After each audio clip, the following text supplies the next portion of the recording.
juste une petite question en passant, puisqu'on a parlé au début de l'entretien de l'hommage rendu aux victimes françaises en Israël lors de l'attaque du 7 octobre. Est-ce qu'il faudra organiser un même hommage pour les victimes françaises à Gaza? J'ai entendu cette proposition. Ça ne peut pas être le même hommage. Une vie est une vie et une vie est équivalente à une autre vie.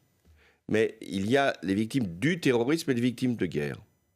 Pour les victimes du terrorisme, il y a toujours eu des hommages. Pour les victimes de guerre, il peut y avoir à un moment des cérémonies. Mais ce n'est pas le même processus. Être une victime du terrorisme, c'est d'une certaine façon être là parce que nous sommes français, être attaqué en tant que français ou en tant que défenseur d'un mode de vie.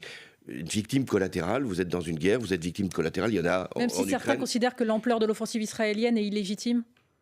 Mais même, ce n'est pas un acte de terrorisme. On peut dire que c'est un acte de guerre. On peut dire qu'on ne soit pas d'accord sur cette fuite en avant. Nous pouvons considérer que ça met en cause des populations civiles, que c'est inacceptable. On peut dire qu'il y a des situations humanitaires intolérables qui se passent à Gaza, mais ce n'est pas de même nature. En revanche, une vie est une vie, c'est-à-dire que nous devons avoir aussi reconnaissance, respect pour ceux qui sont tombés à Gaza, dont on ne sait pas d'ailleurs le nombre de Français qui ont pu connaître, hélas, ce sort.